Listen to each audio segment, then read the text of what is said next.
ফিরে এলাম বিরতির পর। এবার জবরদখলকারীদের কবলে গুয়াহাটির আদিঙ্গিরি পাহাড় এবং গাদিঙ্গিরি পাহাড়ের আরো দুটি গ্রাম জবরদখলকারীদের কবলে রয়েছে বলে খবর। সেই ছবি শুক্রবার দিনভর তুলে ধরবে এবার নিউজ লাইভ বাংলা। দখলে থাকা একটি গ্রামের নাম কালাপানির রাজীবনগর, অপর একটি গ্রামের নাম বনফুল নগর। যদিও এই দুটি গ্রাম স্থানীয়দের মুখে মুখে ঘোরে।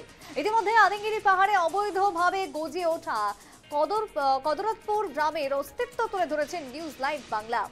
কুদরতপুর গ্রামের সেই অস্তিত্ব যেরকম ভাবে তুলে ধরেছিল নিউজ লাইভ বাংলা, ঠিক একই রকম ভাবে আরো যে সমস্ত গ্রাম গজিয়ে উঠেছে, যে সমস্ত জায়গা আদিঙ্গিরি পাহাড়ের জোর জবরদস্তি দখল করে রেখেছেন অবৈধ অনুপ্রবেশকারীরা, সেই সমস্ত জায়গাতে এবার একে একে উচ্ছেদ শুরু হবে। বৃহস্পতিবার এই বিষয়ে সরব থেকেছেন মুখ্যমন্ত্রী ডক্টর হিমন্ত বিশ্ব শর্মা। গুয়াহাটির আদিঙ্গিরি পাহাড়ে উচ্ছেদের নোটিশ ইতিমধ্যে প্রশাসনের। এক সপ্তাহ সময় দেওয়া হয়েছে এলাকা খালি করার জন্য। শোনাবো মুখ্যমন্ত্রী ডক্টর হিমন্ত বিশ্ব শর্মার সেই বক্তব্য। ডিস্ট্রিক্ট এডমিনিষ্ট্ৰেশ্যনে চাইছে কি ঘটনা আৰু চালে যি ধৰণে আমি আইনৰ ৰাস্তাৰে গৈ যি কৰিব লাগে আমি কৰিম। 9 lakhs acre land is under encroachment today in Assam, and I can't plan it for so much land. My life will finish, then also it will not get vacated. মুখ্যমন্ত্রী ডক্টর হিমন্ত বিশ্ব শর্মার বক্তব্য আপনারা শুনলেন। ইতিমধ্যে রাজ্যে যেভাবে উচ্ছেদ চলছে অবৈধ অনুপ্রবেশকারীদের বিরুদ্ধে, সেই জায়গায় দাঁড়িয়ে ইতিমধ্যে গতকালকে আমরা দেখেছি যে মেঘালয় মুখ্যমন্ত্রীর নির্দেশ একটি বৈঠক হয়েছে। কারণ কি, এই সমস্ত অবৈধ উচ্ছেদ বা যারা জবরদখল করেছিলেন তাদের বিরুদ্ধে উচ্ছেদ চালানোর পরে তারা ঢোকার চেষ্টা করছে পার্শ্ববর্তী রাজ্যগুলিতে। তাই কোনো জায়গাতে যেন এই সমস্ত অনুপ্রবেশকারীরা, ইল্লিগাল অনুপ্রবেশকারীরা যাতে পৌঁছাতে না পারে, তার জন্য সমস্ত রাজ্য ইতিমধ্যে সরব এবং সতর্ক রাজ্যের মুখ্যমন্ত্রীর ন্যায়। আমি সরাসরি চলে যাবো, এই মুহূর্তে তন্ময় জুড়ে গেছে আমাদের সঙ্গে, আদিঙ্গিরি থেকে রয়েছে তন্ময়। দেখাবো সেই পাহাড়ের ছবি। তন্ময়, তুমি এই মুহূর্তে যেখানে রয়েছো সেখানকার যে পরিবেশ, সেখানকার যে পরিস্থিতি, একেবারে দর্শকদের সামনে আমি দেখতে চাইবো গ্রাউন্ড জিরোর তোমার রিপোর্ট। দেখো সুপ্রীতি, আমরা এতদিন ধরে দেখাতেছিলাম কুদরতপুর, যেটা একটা অবৈধ গ্রাম ছিল, সেটা ফরেস্ট ল্যান্ড ছিল, বন বিভাগের মাটি ছিল। সেখানে কিন্তু যে সন্দেহজনক নাগরিক তারা কিন্তু ঘর বানিয়েছিল। রাতের ভিতরে তারা একটা গ্রাম তৈরি করেছিল যার নাম দিয়েছিল কুদরতপুর, যেটা কিন্তু কোনো অফিসিয়াল নাম না। আর এই মুহূর্তে আজ আমি গ্রাউন্ড জিরোর দিকে আমি দেখাচ্ছি। দেখো, এটা হচ্ছে কালাপানি অঞ্চল। কালাপানি অঞ্চলে আমি যেখানে দাঁড়িয়ে আছি, এটা হচ্ছে একটা ফরেস্ট ল্যান্ড, বন বিভাগের ভূমি। আর এখানেই দেখো এইভাবে টিনের ঘর বানিয়ে এখন এখানে বসতি, যারা সন্দেহজনক নাগরিক তাদের বসতি। কিন্তু এই ক্ষেত্রে বলতে হবে যে সুপ্রীতি, আমি যখন এখানে উপস্থিত হয়েছিলাম, আমাকে কিন্তু এখানে যারা সন্দেহজনক নাগরিক ছিল আছে একাংশ আমাকে কিন্তু বারবার জিজ্ঞাসা করছিল আমি যে কিসের জন্য এসছি বা কি কারণে আমি আসছি। আসলে সুপ্রীতি বলতে লাগবে যে এই যে জায়গাটা দেখছো তুমি, সম্পূর্ণ ঘন জঙ্গল, জায়গাটাও কিন্তু বিশেষ ঠিক না, ভালো না। আর তার মধ্যেই কিন্তু দেখো আমি দেখাচ্ছি এইভাবে, আমি যদি বিশ্বজিৎকে বলি দেখাতে, দেখো এইভাবে টিনের ঘর বানিয়ে, প্রত্যেকটা জায়গায় এভাবে টিনের ঘর বানিয়ে এখানে একটা গ্রাম নির্মাণ করা হয়েছে, যে গ্রামের নাম কালাপানি, কুদরতপুরের পরে কালাপানি। আর আমি যদি আরেকবার দেখাই, দেখো ক্যামেরাটা একটু প্যান করতে বলবো। সম্পূর্ণ এই কালাপানি অঞ্চলটা এখন যে যারা দখল করেছে কোথার দিকে আসছে সেটা কিন্তু তাদের কোনো রেকর্ড নেই। তাদেরকে জিজ্ঞেস করলে বলে আমরা এখানেই ভোট দিই, কিন্তু তারা প্রকৃততে কিন্তু এখানের লোক না। অর্থাৎ যে বলা যায় যে এখন পুরো সন্দেহজনক নাগরিকের কবলে এই কালাপানি অঞ্চল। আমি দেখাচ্ছি, দেখো ক্যামেরাতে দেখতে পারবে, একটু জুম করতে বলবো। সম্পূর্ণ এলাকা এখন অবৈধভাবে তারা দখল করে আছে, তারা বন বিভাগের মাটি দখল করেছে। আমি একটু কথা বলার চেষ্টা করব। আমার সাথে এখানে একজন আছে, যে ঘরটা আমি দেখাচ্ছি, দেখো এটাও কিন্তু একটা অবৈধ নির্মাণ, বন বিভাগের ভূমিতে একটা অবৈধ নির্মাণ।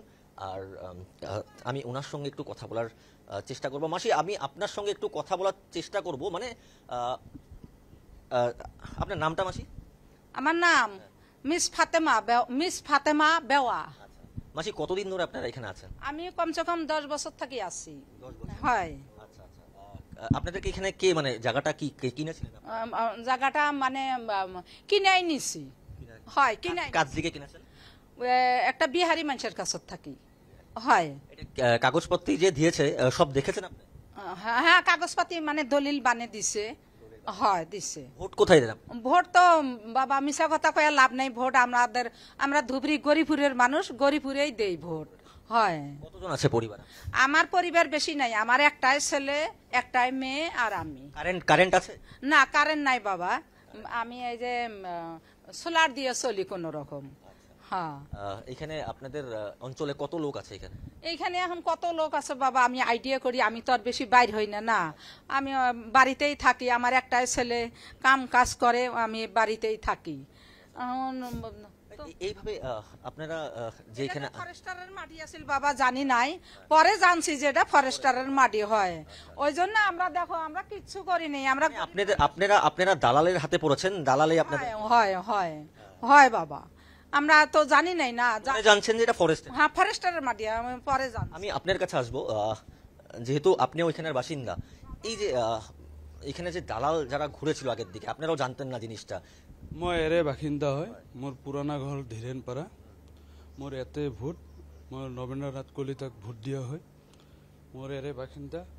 ইয়াতে কিন্তু এটা প্ৰচাৰ চলি আছে যে মিনি বাংলাদেশ, যুঁজি ইয়াতে বাংলাদেশী আছে। মই ডক্টৰ হেমন্ত বিশ্ব শৰ্মা ছাৰত অনুৰোধ জনাইছোঁ, তেখেতে তদন্ত কৰক, গোটেই যিমান আছে বাংলাদেশলৈ পঠাওক। একদম একদম একদম কথাটা উনি একটা আহ্বান জানিয়েছে। কিন্তু এই মুহূর্তে আমি যেখানে আছি সুপ্রীতি, সেই অঞ্চলটার নাম হচ্ছে, সেই গ্রামটার নাম হচ্ছে কালাপানি। আর এই কালাপানির দিকেই আমি দেখাচ্ছি। আমি আবার বলবো, দেখো আমরা দেখিয়েছিলাম আদিমগিরির, আর এখন আদিমগিরির একই পাহাড়ে বলতে গেলে সেটা কালাপানি। আর এইভাবে আজ সাত সকালে আমরা এসে এখানে উপস্থিত হয়েছি। আমরা গ্রাউন্ড জিরো আমরা দেখাবার জন্য আমরা চেষ্টা করছি। আর এখান থেকে আমরা কিছু তথ্য নিয়েছি। আমরা কথা বলেছি একজন মহিলার সঙ্গে, তিনিও বলছে যে ওনারা জানতো না, কিন্তু পরে দিয়ে জানলো যে এটা ফরেস্টের মাটি, আর দালালের সহযোগে ওনারা মাটি এখানে ক্রয় করেছিল। অর্থাৎ যে বলা যায়, দেখো এখানে কোনো না কোনো কারণে যে এই যে একটা চক্র, দালাল চক্র, সেগুলোও কিন্তু জড়িত আছে।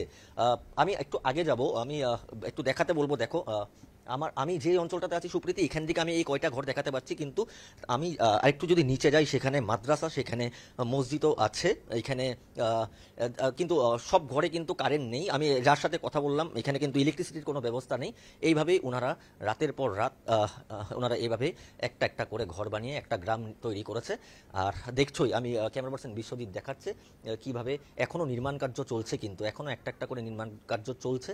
কিন্তু এই ক্ষেত্রে আমাদের যে ধারাবাহিকভাবে আমরা দেখাচ্ছি, তারপরে কিন্তু আমি এখানে এসে যখন উপস্থিত হচ্ছি, আমাকে বারবার জিজ্ঞাসা করছে নিউজ লাইভ বাংলা নাকি, আপনি নিউজ লাইভ বাংলা নাকি?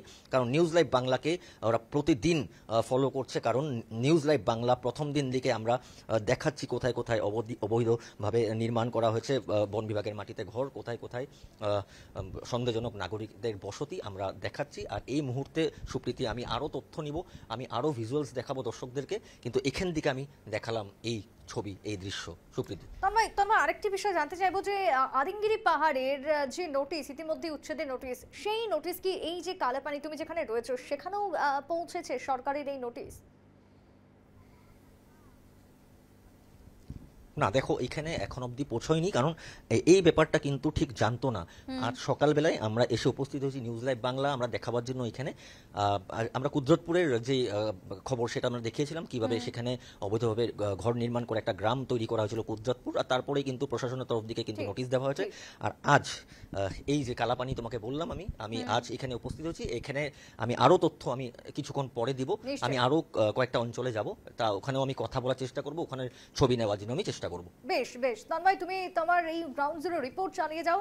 আপাতত তোমাকে ধন্যবাদ। যে ছবির দিকে আমরা নজর রাখছিলাম, গুয়াহাটির একদিকে আদিমগিরি পাহাড়, সেখানে যেরকম ভাবে সরকারের এবার নোটিশ জারি করা হলো নিউজ লাইভ বাংলার খবরের পর, এবার আরো দুটি গ্রাম, যে দুটি গ্রামে এবার পৌঁছে যাবে আমাদের প্রতিনিধি তন্ময় দে। দখলে থাকা একটি গ্রামের নাম হচ্ছে কালাপানির রাজীবনগর এবং অপর একটি গ্রামের নাম হচ্ছে বনফুল নগর। এই দুটি গ্রামের নাম এখন স্থানীয়দের মুখে মুখে ঘুরছে। সেখানেও একইভাবে গজিয়ে উঠেছে অবৈধভাবে সরকারের জমি দখল করে বসতি, এবং সেই বসতিতে আজকে গিয়ে পৌঁছেছে নিউজ লাইভ বাংলার ক্যামেরা সহ বুম।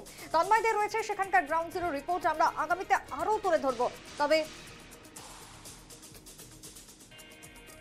আপাতত এই অভিযান যেরকম ভাবে সরকারের জারি রয়েছে, সেই অভিযান চলবে এমনটাই জানাচ্ছেন প্রশাসন। গুয়াহাটির আদিঙ্গিরি পাহাড়ে উচ্ছেদের নোটিশ প্রশাসনের, 1 সপ্তাহ সময় দেওয়া হয়েছে এলাকা খালি করার জন্য। আদিঙ্গিরি পাহাড়ে জবরদখলের খবর প্রথম দেখিয়েছিল নিউজ লাইভ বাংলা, তারপরে নড়ে চড়ে বসে প্রশাসন। দেখাচ্ছি সেই ছবি, একেবারে এক্সক্লুসিভ।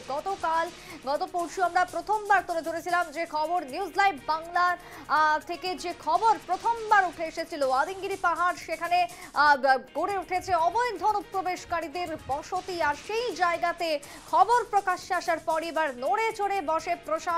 নোটিশ দেওয়া হয়েছে পাহাড়ের সেই সমস্ত অংশ খালি করে দেওয়ার জন্য সরকারের বা প্রশাসনের নোটিশ। ইতিমধ্যে 1 সপ্তাহ সময়সীমা বেঁধে দেওয়া হয়েছে ওই সমস্ত অবৈধ অনুপ্রবেশকারীদের।